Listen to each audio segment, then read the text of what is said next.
নমস্কার বন্ধুরা, cooking with Soma কিচেনে আজকের রেসিপিতে আপনাদের সবাইকে স্বাগত জানাচ্ছি। আজকের রেসিপিটা দুর্দান্ত টেস্টের হয়, খুব কম তেল মশলা লাগে এবং খুব কম সময়ের মধ্যে হয়ে যায়। তো আমি এখানে রেসিপিটা শুরু করছি।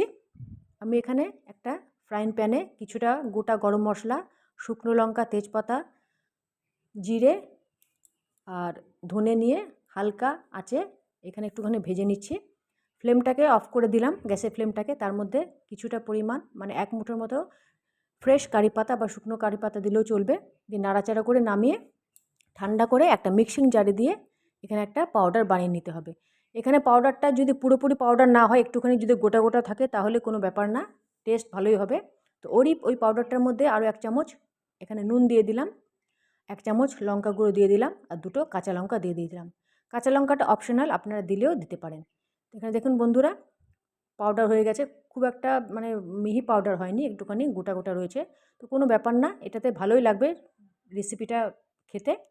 তো আমি এখানে এতটা মশলা লাগবে না, সেই জন্য আমি 2 চামচ আমি তুলে রেখেছি আলাদা করে।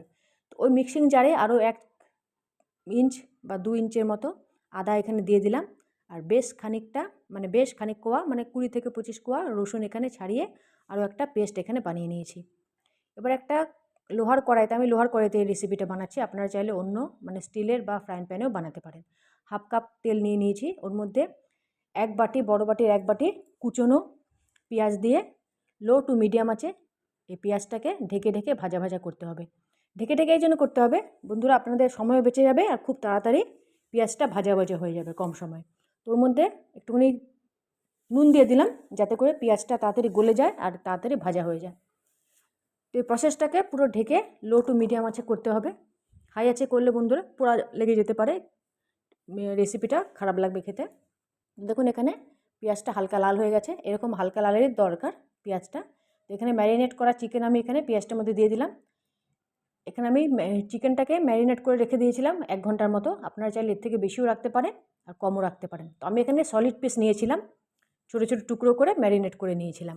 আদা রসুন পেস্ট, পেঁয়াজ পেস্ট, নুন, হলুদ, লঙ্কা গুঁড়ো, সর্ষের তেল আর 2 চামচের মতো দই দিয়ে ম্যারিনেট করে রেখে দিয়েছিলাম।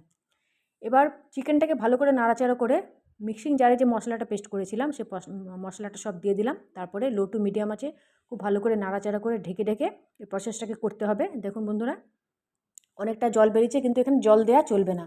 এইভাবে লো টু মিডিয়াম আঁচে ঢেকে ঢেকে করবেন, তো ওই যে জলটা চিকেন থেকে বেরোবে সেই জলেতেই চিকেনটা পুরোপুরি রান্না হয়ে যাবে।